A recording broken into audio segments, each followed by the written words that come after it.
Oke,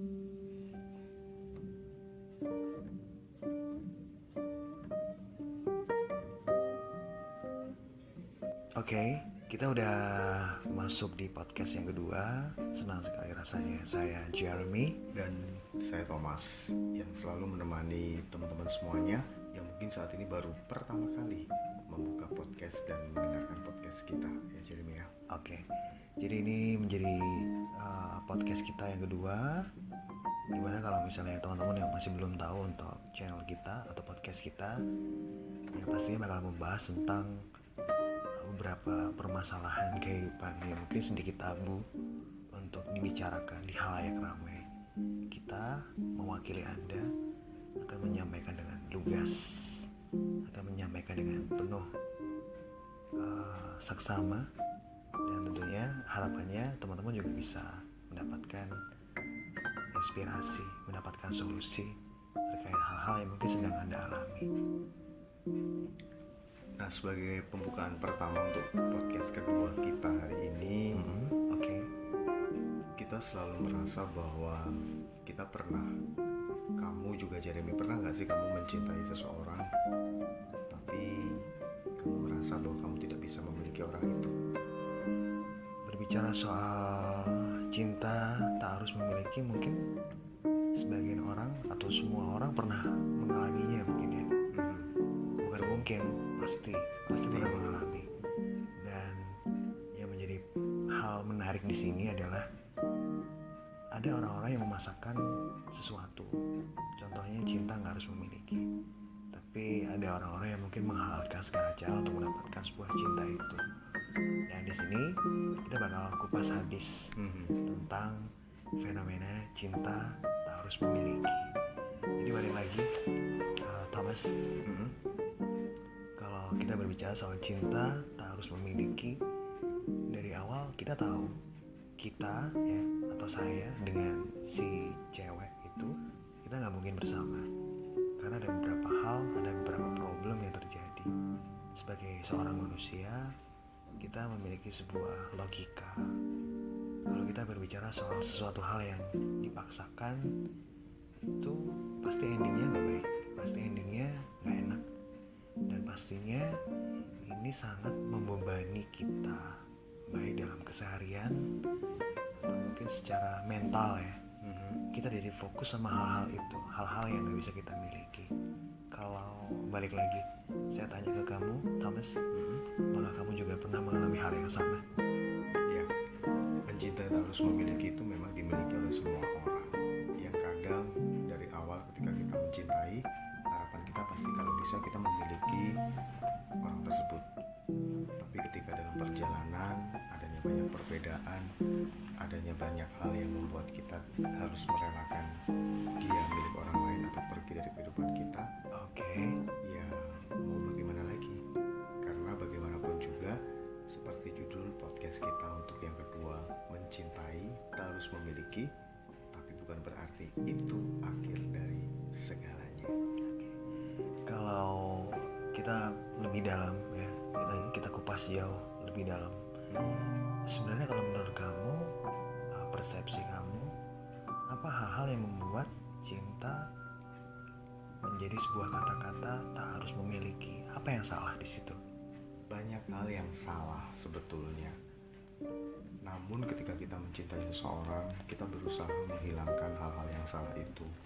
Kita berusaha menepis hal-hal itu sehingga tidak lagi muncul ketika hubungan itu kita jalani.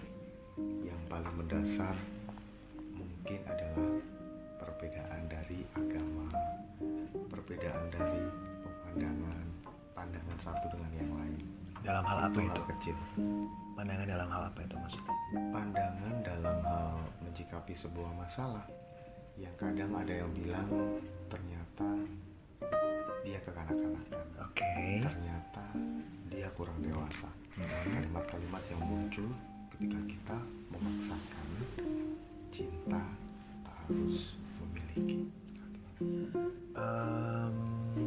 Kalau ngomongin soal cinta tak harus memiliki, tadi kamu sebutin beberapa faktor ya. Salah satunya perbedaan kedewasaan. Betul.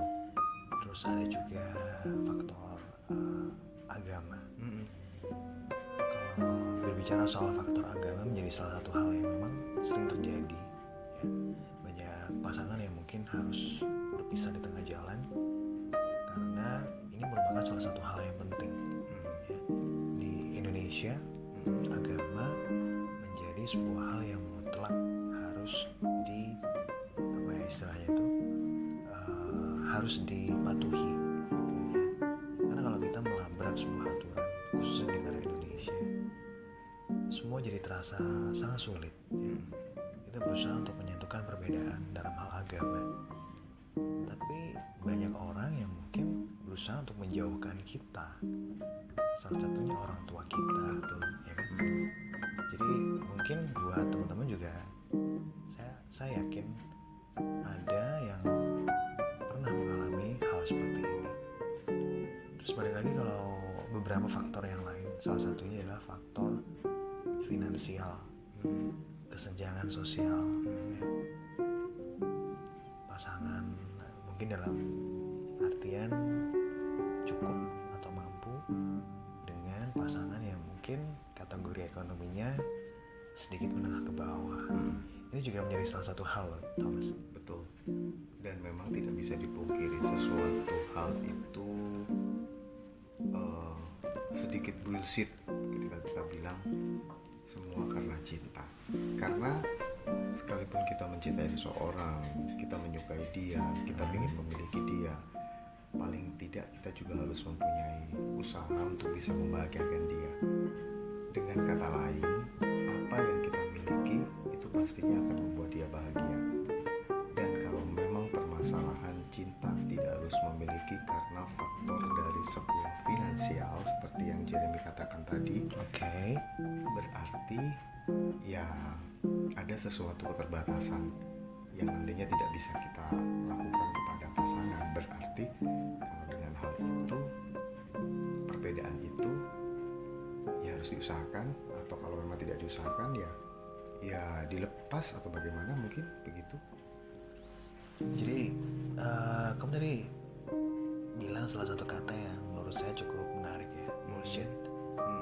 Jadi dalam artian cinta tapi tidak memandang status ekonomi itu menjadi sebuah hal yang nggak mungkin ya. Nggak mungkin ya. Karena memang saat menjalani sebuah perjalanan hubungan ya, khususnya untuk mereka yang menuju ke tahap serius, Betul.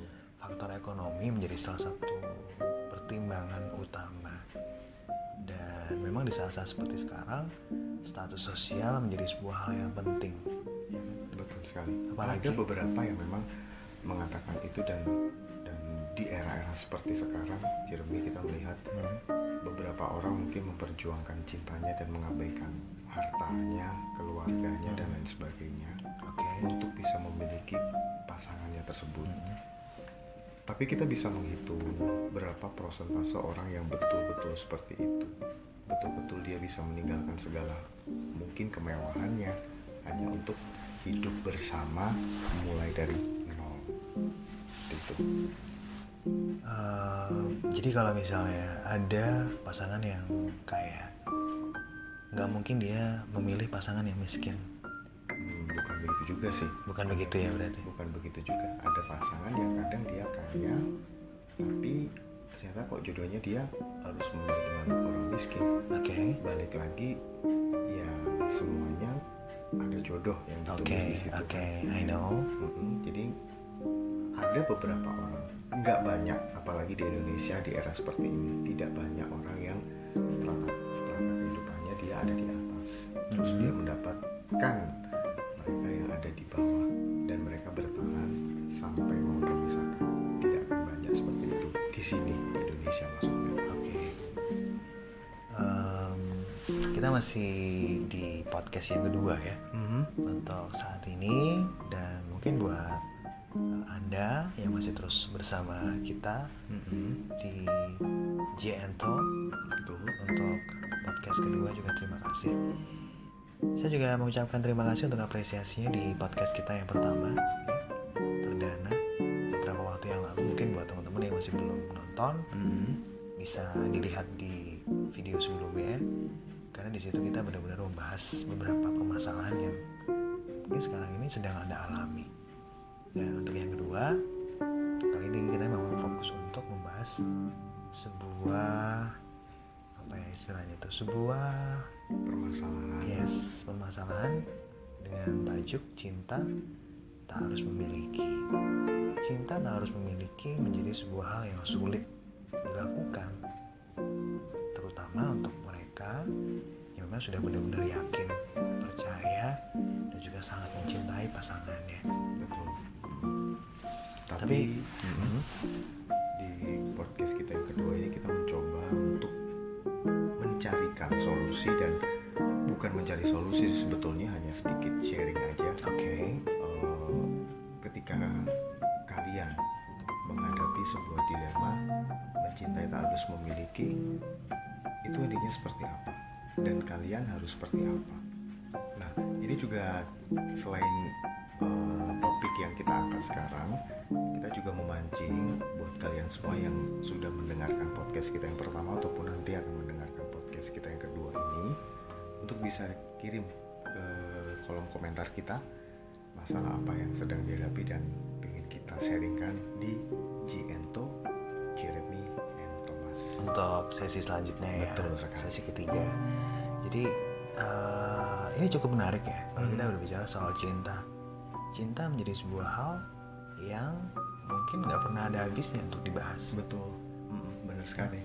Dan kalau kita berbicara soal problema percintaan, itu cukup banyak sekali. Salah satunya cinta tak harus memiliki. Tadi di awal kita sempat review beberapa hal kenapa cinta tidak harus memiliki. Salah satunya tingkat kedewasaan seseorang. Lalu juga ada faktor agama.